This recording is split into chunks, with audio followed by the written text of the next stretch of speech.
ખ્રિસ્તીમાં કહે છે કે ઓરિજિન ઓફ સિન. જીસસના ફોલોઅર કહેતા હતા કે જીવનની સાથે સારા કર્મ કરો તો સ્વર્ગ છે અને કુકર્મ કરો તો નર્ક છે જ છે.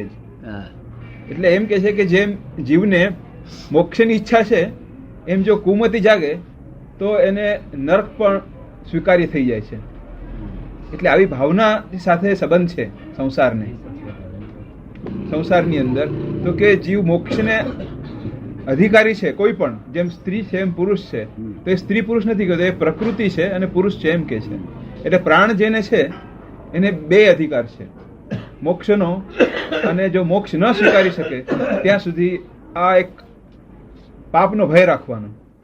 ધર્મ બે હોય છે, ધર્મ એકલો જ ના હોય. ધર્મ જો હોય ને તો અધર્મ હોય જ. હંમેશા અધર્મને ધક્કો મારવો એનું નામ જ ધર્મ.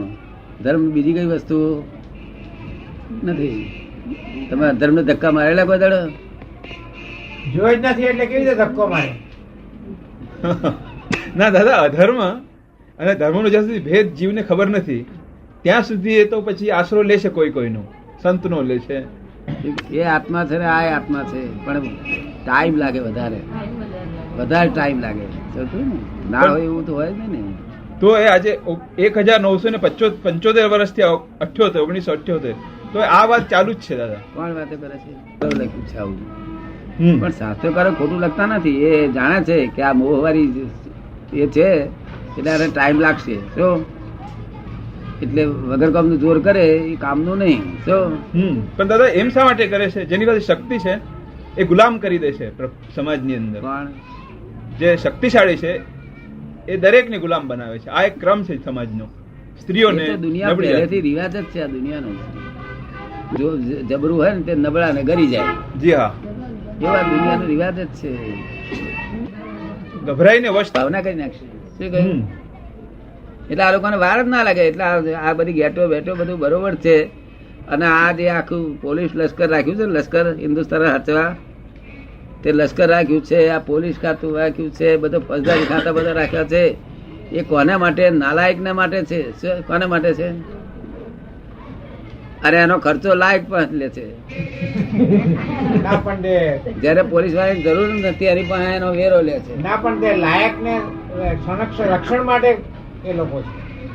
લાયક માણસોના રક્ષણ માટે પોલીસ છે, એટલે એ લોકો પૈસા આપવા પડે. શું કે છે? રક્ષણ માટે નહીં, આમને માટે જ એમની જરૂર છે. બાકી લાયક નથી કે એની જરૂર જ નથી. તમે સમજ? આમને માટે નાલાયકો પાસેથી એમનું રક્ષણ તો એમને સાચવવા માટે જ એમની જરૂર છે. સમજ પડી? એમને સાચવવા માટે જ એમની જરૂર છે. અને બીજા બધા લાયક હોત તો એમની જરૂર જ ના પડત ને. આ તો અમને લીધે આટલા, જેમ આપણા શહેરમાં છે તો 2 વાઘ બેઠા હોય તો વાઘને હાથવા માટે જ આટલા બધા માણસો રાખ્યા હોય. અમુક માણસો શું? કારણ કે એ બધા નુકસાન કરનારી જાત છે. એવી રીતે આ લોકો આ લાયક ની પર વેરો છે, નલાયકો નો વેરો લાયક પર લેવામાં આવે છે. એવું તમને સમજાય ખરું? તમારે પોલીસ ખાતાની ફોજદારી કે છે એની કઈ જરૂર જ નથી હોતી ને. તમારે ગુનો કરવાની કેટલાક આપણી ઊંચી નાતે ગુનો કરવાની વૃત્તિઓ જ નથી હોતી ને. શું?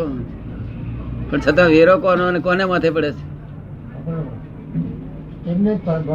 અને પોલીસ વાળા શું ઠોકી બેઠા છે? તમને બચાવવા માટે. એટલે પણ તમને આ જાતને તમે અહીં ના હોય તો અમારા જેવા મોકલો ને. અમારે કશી પાંચગઢ છે જ નહીં. ના, પણ એ પેલા મોટા પૈસા વાળા તેનું પૈસા ને બધું સાચવવા માટે પોલીસ ફોર્સ રાખવો જ પડે. હા, પણ લઈ જાય વેરો એમની એકલો જ પેલો ખાયા કરે, બીજાને ન ખાવા દે તો જેની પાસે નથી તે તો લેવા તો જાય જ ને. શું બીજું ભાઈ વાતચીત આવો? હા, એ પ્રકૃતિ ન્યાય થયો. એનો ભગવાનને પ્રશ્ન પૂછ્યો કે સાહેબ આને માટે હવે શું કરવું? ત્યાં કે પોલીસ વાળા બેહાડો ત્યાં આગળ. એ તો ઓલ્ટરનેટિવ થયું એમ. પણ જેમ કહો છો કે તાકાત પોલીસ વાળા સિરીઝ બે હે તાકાત એમ ચાલવા દે, જે ચાલે છે બધું બરોબર છે. શું કે છે? આ ન્યાય જ છે. દરિયામાં જે થઈ રહ્યું છે ને બધું ન્યાય છે. માછલું આમ પહોળું કરીને બેહી રહે છે. એ નિરાતે પેલા માછલામાં એના પેટમાં સીધા જ ચાલ્યા જાય છે. પછી મળું વાસી દે બધું ખલાસ. જગત જ આવું છે. રચના જ આવી છે. તો દાદા એની વ્યાખ્યા કરવા વાળો મોક્ષ કેવી રીતે અને આપી તે શકે? એક પક્ષી નથી, પાછું એકાંતિક નથી કે નાના માછલાને મોટું માછલું ગળી ગયું તેમાં અન્યાય થયો એવું નથી. નાના માછલાને ફળ મળે છે, મોટું માછલું જે કમાણી કરી હોય તેમાંથી નાના માછલાને લાભ મળે છે. એવા તો બિલકુલ કાયદેસર આ દુનિયા છે. કોઈ જીવને કિંચિત માત્ર નુકસાન થાય એવું આ દુનિયા નથી. તમે આ જે બધા ખાવ છો ને અનાજ બનાજ, તે બધા એક ઇન્દ્રિય છે. એ તમે ભોગવટો કરો છો નિરાતે બાફીને, વાલ બાફી નિરાતે વાટીને વૈડા કરીને બધું ખાવ છો, એ જીવો જ છે બિચારા. પણ તમે એનો ઉપયોગ કર્યો એટલે તમે મનુષ્યમાં ધર્મની કમાણી બહુ જબરદસ્ત હોય. ધર્મની કમાણી, એ ધર્મની કમાણીમાંથી એને 5% લાભ એને તો જાય. એનો અર્થ એમ કે આ અને પૈસાવાળાઓ એ એક ઇન્દ્રિયમાંથી 2 ઇન્દ્રિય થાય, એ આગળ વધે. તો સમજો ને, આ બધું આવું ઓટોમેટિકલી બધું કુદરતી કાયદો. કોઈ જીવને કિંચિત માત્ર અન્યાય ના થાય એવું જગત છે. એનો બદલો મળે જ જાય છે. શું આવું આ જેવું તેવું જગત ને બિલકુલ ન્યાય સ્વરૂપ છે.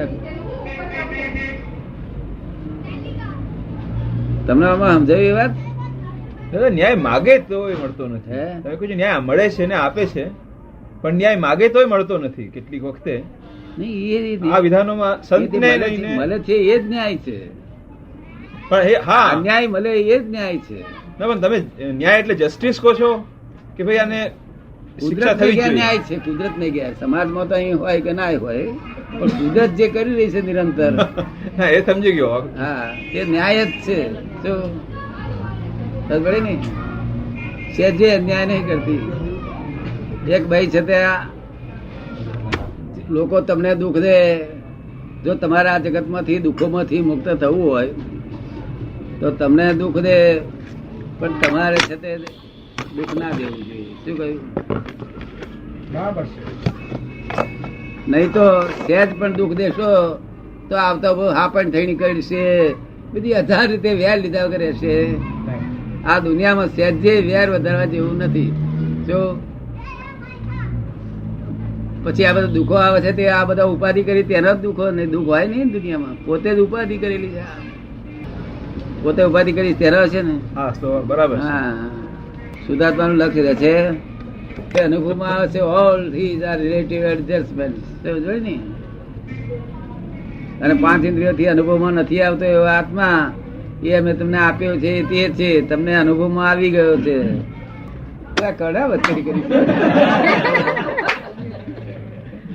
ખુશ થઈને શાદી કરે છે, પાછું રડે છે ને, કોણ કરવા જાય? એટલે ક્યાં જાવ છું તો કોણ કરવા જાઉં છું? ખરી મશ્કરી કરી છે ને. એક હું નાનો હતો ને 13 વર્ષની ઉંમરનો, તારે એક સ્ટેશન પર ગયેલો, ઓળખાણ હગાવાલા વાળા હતા એટલે.